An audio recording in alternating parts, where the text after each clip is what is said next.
The tournament is rolling towards Columbus, and several of our teams are still fighting for that state championship. The final episode of Hardwood Heroes Season 7 starts right now.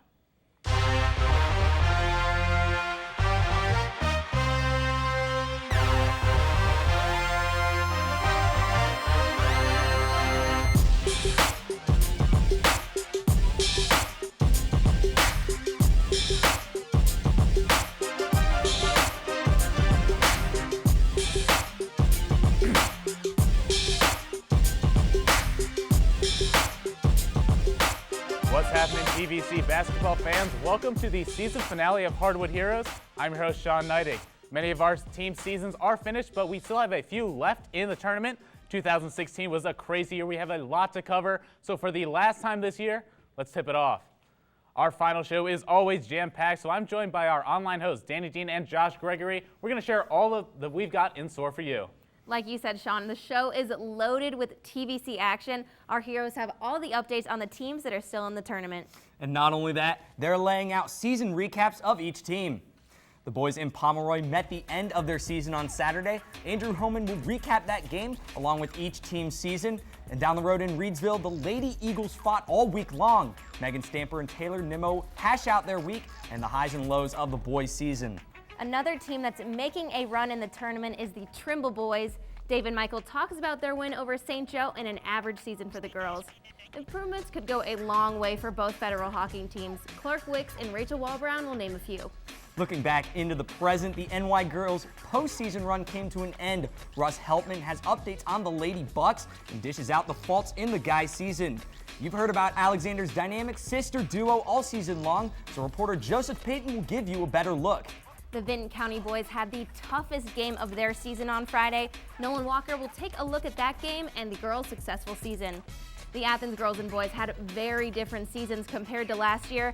Megan Vanzo will tell you what the future holds for the Bulldogs. And stick with us because we will be revealing our all-hero and future team picks. Yeah, guys, I can't wait to see which player have made it. We've been talking about this for weeks. Thanks, guys. In Pomeroy, both the boys and girls teams saw drastic improvements from a season ago. So Megs reporter Clark Woolley is going to give you an in-depth look at what exactly sparked these turnarounds. A year ago, the Lady Marauders finished their season with only one conference win. This year, they finished with an overall record of 10-12.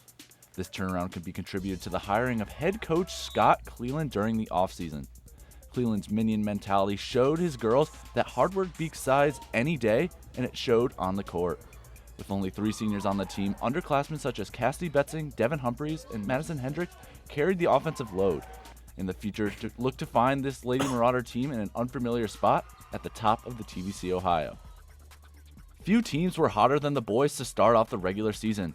Megs won its first 11 games, surpassing its win total from a season ago by the middle of January. As the season progressed, unfamiliar faces became stars in front of our eyes as Coach Fry added young players like Christian Maddox and TJ Williams to his already deep arsenal. Caleb Sheets was the clear leader of this team and even made a game-winning layup to keep the Marauder playoff hopes alive. Although he and several other starters have to hang up the Marauder jersey for good, this is a team that has a solid foundation to build off for the future. Andrew Homan joins me now. And Andrew, 2016 was a big improvement for both teams, but let's look towards the future. It's going to be a tough season for Megs to leave behind, Sean, but expect both teams to do just as well next year, if not better. The boys will need a guard who can drive to the hoop and create plays in place of Caleb Sheets and Colton Lilly. And Megs will be able to rely on Luke Musser to shoot the lights out, but expect Christian Maddox to fill that drive to the hoop role next year. The sophomore broke out this year with his sharp shooting, but expect more versatility from him next year. If big man Jared Kennedy can put some more muscle on, Megs will have the big 3 necessary to be a TVC power. But Andrew, the Lady Marauders won't have to worry about replacing people. They really won't, Sean. Thanks to the team's depth, the Lady Minions can focus on improvement. Megs earned its first 10-win season since 2010 and can do it again next year after graduating just 3 players. The quick defense will be back, the offense will improve, but the most important consistency for next year will be Coach Scott Cleland. He was a great teacher in his first year with Megs, and we can only expect more of the same. We'll see if they can keep it up next year. Thanks, Andrew. The boys and girls in Reidsville are used to having opposite seasons, and 2016 was no different. Eric Walker has a recap of the Eastern Eagles seasons. Laura Pollins took on more of the responsibilities when Madison Williams went down with an ACL tear early on in the season. The Lady Eagles met their expectations through a great defense that allowed just under 38 points per game and clutch shooting. Liz Collins was dominant in the post on both ends of the floor. Seemingly every game, a different player stepped up and helped Pollins in the scoring department. The Lady Eagles overcame the inexperience of starting 4 underclassmen and not having a single senior on the team. On the other hand, the boys struggled out of the gate, losing 9 in a row. The return of Cam Richmond from injury propelled the Eagles to 6 wins, 2 more than their previous 2 seasons combined. Jet Facemeyer led the Eagles with his ability to drive to the hoop and make the tough shot. Dylan Swatzel was a rebounding machine down low and attracted plenty of attention from opponents due to his ability to get the easy shots. The lack of a consistent three-point shooter hurt the Eagles as teams would clog the paint, preventing any uncontested shots. Both teams from Reidsville had the season they were expected to have, and Eastern reporters Megan Stamper and Taylor Nimmo are here now. Guys, will these teams grow or take a few steps back in seasons to come? Sean, the boys are graduating a lot of key starters, including Dylan Swatzel and Cam Richmond. Jet Facemeyer will be back for his senior year next season, but he'll be missing a lot of his supporting cast. It's going to be tough for them to match their 6 wins from this year. If they want to be successful next year, the rest of the team will have to mature into leadership roles to help Facemeyer. So the boys might have a tough time matching their win total next year, but the girls have the potential to be even better than this season. Taylor, the girls are not losing any of their starters, and they will get one of their key players back next season in Madison Williams. If she can return to her freshman year form, her and Laura Pollins will tear it up on the court. Along with Pollins, starter Liz Collins will be back for her junior year. She is always good for a quick layup and pulling down rebounds. Since they are not graduating any starters, they should continue to be at the top of the TBC for years to come. Yeah, Taylor, they lost to South Webster on Thursday night, but this season is nothing to hang their heads on. Certainly not, guys. We'll see how they can do next year. Thanks. You may not be able to see my face on TV anymore, but that doesn't mean that you can keep up with postseason basketball. Follow us on Twitter at Hardwood Heroes throughout the tournament for updates on every TVC team playing until there are none left. Be sure to use the hashtag TVCPost to let us know which game that you're at. The fans out in Gloucester are used to conference titles for the boys, but 2016 was a step up for the girls. Here's Duncan Goldberg with a refresher on Trimble. This season, the Trimble Tomcats were yet again dominant, as they were able to grab their second straight TVC Hocking title. The Tomcats ended the regular season with a record of 18-3 and a conference record of 14-2. Coach Caldwell's team was led by his 2 senior leaders, Justice Jenkins and Bryce Guthrie, who were able to dominate all season long. The Tomcats were good enough to earn the #1 seed in the Division IV Southeast District. Expect these Tomcats to make a deep run into state, as that has been their goal all season long. For the Lady Tomcats, it was a pretty solid year as they exceeded expectations with a regular season record of 11-11 and finished with a conference record of 8-8. First-year head coach Joe Richards proved to be the coach that these Lady Tomcats needed, as his high-energy coaching style got his girls to buy into what he preached. Both seniors Nikki Kish and Morgan Murphy were able to go out with a bang, leading the Lady Tomcats to their first 500 or better season since 2011. So joining me now is Trimble reporter David Michael. The Lady Tomcats season came to an end last week, but some of these people still have some game time. I get you, Sean. You're talking about Morgan Asbell and Morgan Murphy. We'll still be seeing more of them during the boys tournament play. Those two have not taken a break all season between cheerleading and basketball, and will definitely be missed this time next year. The next season seems a little shaky since they and Nikki Kish will be gone. I'd go as far as to say Kish was the key to the team achieving 500. So it'll be interesting to see if those returning can fill the leadership roles left by the seniors. So they definitely have a lot to consider in the near future. The boys, however, were focused on the here and now and winning the sectional tournament. Another net for the collection, Sean. The game was decided by the end of the first quarter when Trimble went on a 17-2 run. However, Trimble let off the pressure in the second quarter, something assistant coach Chris Lyons wants to really work on. You know, moving forward in the tournament, hey, you can be down 10, 15 points, and before you know it, you get against a quality team. If you let up, they're going to come back and beat you. So we have to learn to kick sand and keep kicking sand until the final horn blows. We'll see if they can improve in their next game against Portsmouth Clay. Thanks, David. 2016 was another year of struggles for the Federal Hocking boys and girls. Eric Threed has a look back at a tough campaign. Federal Hocking Lancers. Both boys and girls teams combined for 9 wins. They both lost in the first round of the playoffs. It was hard to find positivity in Fed Hoc, but it wasn't all bad. After losing 12 of the first 13 games, the Lady Lancers won 4 of their last 8 regular season games. Locking down the paint led to transition buckets where Fed Hoc showcased their long-range shooting ability. But Fed Hoc fell flat in its face, however, because of one aspect they lacked all season: finishing in the clutch. Turnovers and lazy defense in the tournament cost them a date with Waterford. The boys had similar problems, but none bigger than perimeter defense. The Lancers could have made smart decisions, could have passed the ball efficiently, could have knocked down shots, but Federal Hocking's inability to stop its opponent's penetration silenced any voices that preached Lancers' success this season. They finished with a loss to Ironton St. Joe, and Fed Hoc led after each of the first 3 quarters. Now they have volume 3-point shooter Ryan Harvey, gone. Rebound snatcher Carter Russell, gone. Floor general and leading scorer AJ Cobb, gone. But Coach Jamie Justice got 1 year under his belt. The only way to go is up. So both teams had pretty rocky seasons. Rachel Walbrown and Clark Wicks join me now. How do you see both Lancer squads doing next year? Well, Sean, the Lady Lancers will lose leading scorer Destiny Taylor to graduation, so the consistently average juniors Gracie Bayhaw, Audrey Blake, and Skylar Hatfield will need to take charge if they want that Hocking crown. I completely agree, Clark. Blake is just a firecracker behind the arc, and Hatfield really has the ability to maneuver within the paint. Their accuracy issue was the only thing keeping them from being a constant threat this season. Bayhaw needs to use her height to secure offensive and defensive rebounds. If the juniors work on these weaknesses, they'll be a better rounded team come winter. And when the boys graduate 4 players this year, their younger players will need to work in the offseason as well, especially with main man AJ Cobb gone in the 16-17 season. Do you think there's anyone who can take a spot? AJ Cobb may leave big shoes to fill, but I believe Randy Lance will be able to fill that role. He had quite a few double-digit scoring performances, and if he hits the weight room in the offseason, he'll be strong enough to finish in the paint. And with both of their seasons over and similar issues to be fixed, some pickup games against one another this summer might be all they need to work out those kinks. Yeah, we'll see how they do next year. Might be another tough one. Thanks, guys. One of the teams that made history this past season was the Nelsonville-York Buckeyes. The boys, however, had another disappointing year. Matt Cudahy fills you in on opposites colliding out in NY. For the first time in program history, the Nelsonville-York Lady Buckeyes were crowned TVC Ohio champs. They shared the title with Vinton County and Alexander. The Lady Buckeyes were led by sophomore standout point guard Jessie Addis and senior forward Caitlin Hurd. Addis was able to capitalize on her fantastic freshman campaign and become one of the best guards we cover on the show. Hurd once again turned in another solid season as she definitely filled the shoes of graduate Madison Davis. The NY girls were knocked out in the district semifinal by the North Adams Lady Green Devils. The Lady Buckeyes will once again look towards Addis to lead this team next year to defend their conference title.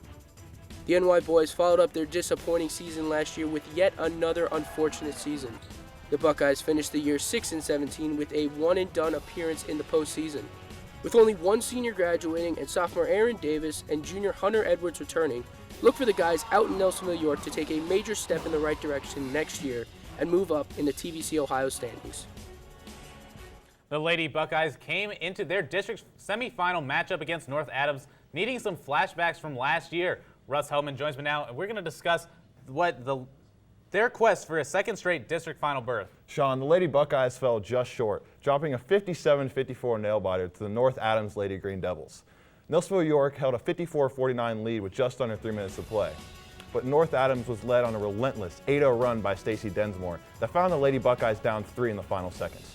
Jessie Addis got a good look from downtown, but it fell just short, and the buzzer sounded on a game that saw Addis score 21 points. Caitlin Hurd was a non-factor, as she found herself in foul trouble early on and fouled out with 2 minutes left, finishing with just 2 points. Sean, the Lady Buckeyes laid it all on the court in Waverly and should be proud of their season. A historic season it was, Russ. Now, how will the boys look to reach the standards set by the ladies next season? Sean, the Buckeyes were a young squad this year. Coach Klein's team had only one impact senior in Jacob Talbert and will be returning their top 2 scorers in Aaron Davis and Hunter Edwards next season. We'll see if those keys can bring the Buckeyes some success next year. Thanks, Russ. In addition to following us on Twitter, you can visit us on the web by visiting woub.org/heroes. There you will find written and video recaps of every game with a TVC team up until the state championship game. You can also check out our all-hero team and any other news that is important to you and your area. The fans that pack the alley every night out in Albany are getting used to witnessing team and individual success.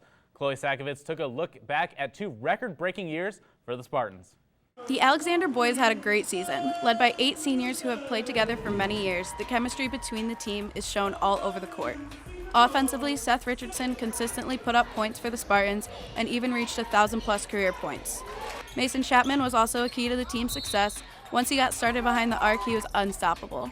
On defense, Jake Weaver used his height to his advantage with help from Kyle Howard's lockdown defense to hold opponents from scoring. The boys will also lose Lucas Thompson, Shea Grisby, Taylor Kimbrough, and Corey Chapman. For the girls in Albany, Nicole Punky Hudnall is small but fierce. She's always where she needs to be on the court and feisty on defense. Like their brother, the Richardson sisters took over the history books this season. Rachel Richardson broke the record for most three-pointers in one game, hitting 9 behind the arc. Leah Richardson is the career leading scorer in Lady Spartans history, with her senior year still shining bright in the future. They will only lose one senior, Kendall Meeks, who is a strong force down low and pulled down rebounds all year. The boys in Albany are saying farewell to 8 seniors. Spartan reporting Maggie Shandrick is joining me now, and this was really a memorable Spartan team. Sean, Alexander is saying goodbye to 8 boys who did more than just complete a winning season. They led their team to a second-place TVC Ohio finish for the 2nd year in a row and proved that they are a class that deserves a spot in Spartan history. A season led by Seth Richardson, and his ability to score and get everyone else on the floor involved was crucial in a deadly offense. The Spartans pushed the ball up the court and relied on their three-point shooters to knock down shots. But when that wasn't happening, it wasn't a problem for the big guys to lay it in for 2. And on the other side, a high-pressure defense forced opponents to turnovers and led to easy buckets for the Spartans. With them losing 8 seniors, what does Coach Kearns and the younger boys have to do to look forward to next season? They do have a little varsity experience returning next season. Junior Chance Harris will prove height and strength down low, and sophomore Michael Norris plays feisty defense and most likely will bring the ball up the court for the Spartans next year. It will be an interesting season, and it will be full of new faces. Certainly a lot of change coming out there. Thanks, Maggie. You've heard the Richardson name on our show many times this season, and Alexander reporter Joseph Payton, you got to hang out with them last month. Yeah, that's right, Sean. And the Richardsons are creating a very special legacy at Alexander. They're basically rewriting the history books. Seth was the first one in the family to play basketball. I never dreamed that we would get involved into sports. And then the church was going to had upper basketball program, and they were just little, and they all said they wanted to play, and they started playing, and they loved it. So here we are. Athleticism runs deep in the Richardson family. The homeschooled bunch, comprised of freshman Rachel, junior Leah, and senior Seth, have absolutely lit up the scoreboard this season. It gets competitive. The arguments about anything basketball or non-basketball related stuff, it gets pretty competitive. I can still beat her one-on-one easily. So, you can say what you want, but... Their competitive attitudes with each other stem from all of the success that they've had. This season, Leah broke the all-time scoring record, Rachel set the single-game scoring record and single-game three-point record, and Seth scored his 1,000th career point. I've always encouraged them to do what they love what they do, and whatever they choose to do it with all they've got. Give everything they have and do it for the glory of God. And I think that's what they've done. That's why they've been so successful. As good as they are at basketball, they're even better kids, honestly. The Richardson family is definitely doing something right. Something right indeed. Thanks, Joseph. Winning is becoming a tradition in MacArthur, and the Vinton County Vikings have provided highlights all season. Reporter Corbin Bagford takes it an in-depth angle at these championship teams. Coach Rod Bentley saw it all come together in 2016 for his Lady Vikings after finishing 5th in the conference the season before. He had a roster of 6 seniors to lead the way, most importantly forwards Jalen Hale and Michaela Puckett. They were forces to be reckoned with down low in the paint, but also extended their offensive game to the perimeter, and Hale established herself as one of the premier defenders in all of Southeast Ohio. They split a 3-way crown for the TVC Ohio title. The boys captured a TVC Ohio title of their own, and they did it with a little more balance, but the man who brought all that together was Tristan Bartow. In his junior season, the point guard emerged on the scene as one of the best point guards in all the TVC. He was scoring points when the Vikings needed him to. He was dishing the rock out to his teammates and showing off some great ball handling skills. He also had a good supporting cast, though, of seniors Derek Jones, Jordan Albright, and Chase Wood. But next year it'll be up to guys like Nayland Yates to retain the title for the Vikings. And now to continue the Vinton County talk, I'm joined by Vikings reporter Nolan Walker. Nolan, how are these teams going to fare going into next season? Well, the Viking boys will have one thing on their mind for next year, 2 in a row. Yes, the departures of Jordan Albright and Chase Wood will shake up this roster, but junior guards Tristan Bartow and Derek Jones will take the reins of this basketball team as they strive for another TVC Ohio championship. It also helps that one of their biggest competitors in the league, Megs, has a tough group of seniors graduating, and they will definitely not be the same squad next year. So as the boys seek to repeat their success, next year the Lady Vikings are hitting rebuilding mode after losing Michaela Puckett and Jalen Hale. You nailed it, Sean. They may face some struggles after losing these 2 leaders. Puckett and Hale dominated the court this season, and they will definitely be missed. Looking at the glass half full, though, sophomore Samantha Thompson will be the next girl to step up for Vinton County. Also, Aaron Jones will be a returning starter at point guard. It's always exciting seeing TVC championships go home to the same town. Thanks, Nolan. Last year, the Athens Bulldogs went 2 for 2 in capturing TVC Ohio titles. This year, they were 0 for. Athens reporter Blake Baker breaks down the Bulldogs' woes from this past season.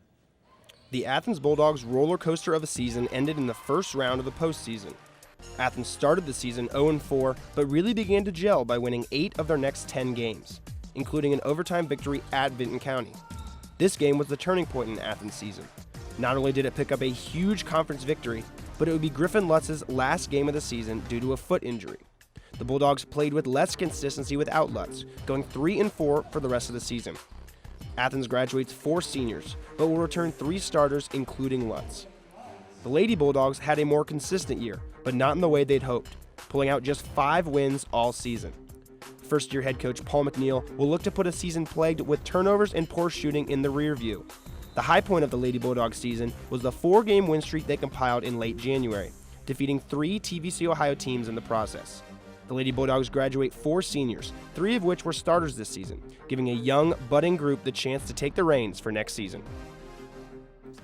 4 freshmen lettered for the Athens Lady Bulldogs this year. Megan Vanslow, Athens reporter, is with me now. Let's take a look at this young squad. After a harsh transitional year, Coach McNeil told me the team will focus on getting better every day and continue to rebuild. The young girls all need to work hard in the spring to decide who can step into the leadership shoes when next season rolls around. A big contender is definitely going to be freshman Olive Harder. She's had a few opportunities to run the offense and kept excellent composure and ball movement. Overall, the biggest focus for the squad should be ball control and smart shooting. And the best news for the boys is that they're going to get Griffin Lutz back next season. The Bulldogs' mid-season peak saw Lutz mature as a team player, making crucial passes during big moments.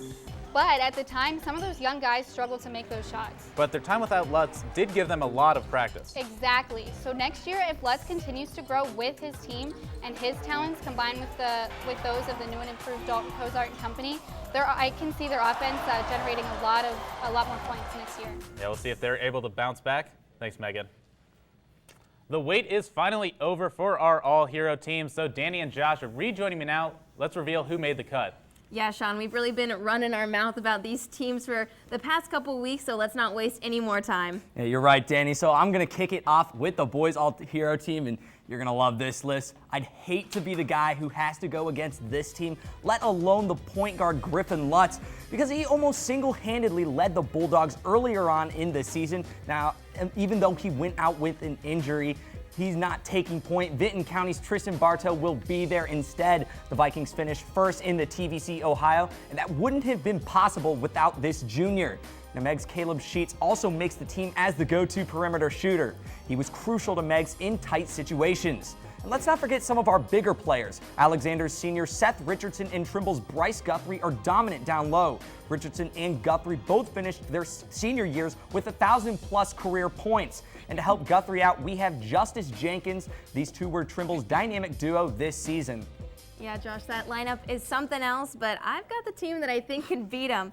Starting off with Alexander's all-time scorer, Leah Richardson. Layups, free throws, threes, half court, you name it, Leah makes it. Next up, the leader of one of the best teams in the state, Danny Dreyer. The Waterford senior consistently creates plays, and she has a scary accurate shot. And Jessie Addis, she's the key that cranks the success out of NY's offense. She commands NY, and she's just a sophomore. And how about Vinton County's Michaela Puckett? She eclipsed 1,000 points this season, and she's one of the most dominant forwards in the TVC. And Lauren Polans has veteran qualities as an Eastern junior, and in crunch, she's really reliable to make smart decisions. NY's double-double machine, Caitlin Hurd, will be the first girl off the bench. So congrats to these athletes. They've worked so hard all season. Certainly each one of those players definitely earned their spot on the team. Congrats to them, but let's not forget about some of the younger players. Exactly, Sean. They've worked just as hard. These girls have proved that age is just a number, especially Rachel Richardson. No one can forget the night this freshman point guard broke 2 Alexander school records with 38 points against Wellston. Eastern's Liz Collins can also muscle her way up for the easy layup. Collins was already a leader on this dominant Eastern team, and joining the two is Waterford's Allie Kern. Kern was the Lady Wildcats' key playmaker down low and is a force to be reckoned with inside the paint. And on the other end of the ball, Megs Cassidy Betsing brings some strong defense as well as good offense to the table. Her scrappy play caused many turnovers for opposing teams. And rounding out the crew, we have Vinton County Samantha Thompson, who really grew as a player under Puckett. Well, now let's talk about the boys who stepped into their own this year. Dalton Cozart switched to point guard after Griffin Lutz went down, and he's really a top playmaker for the Bulldogs.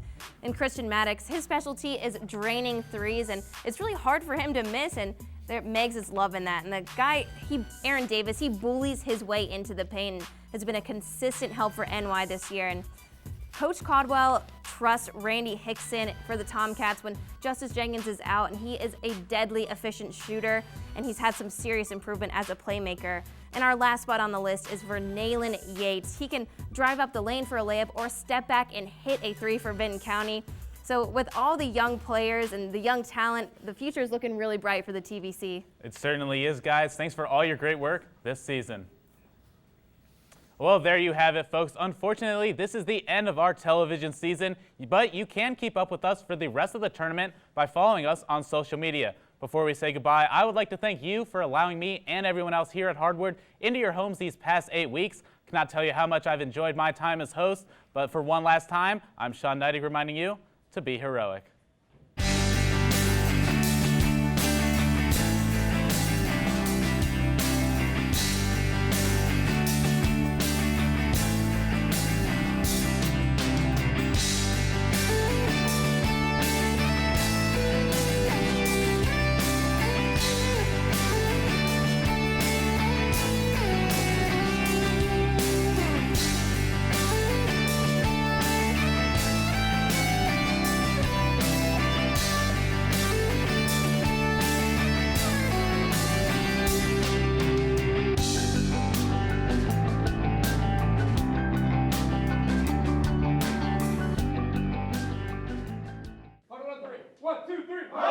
I know.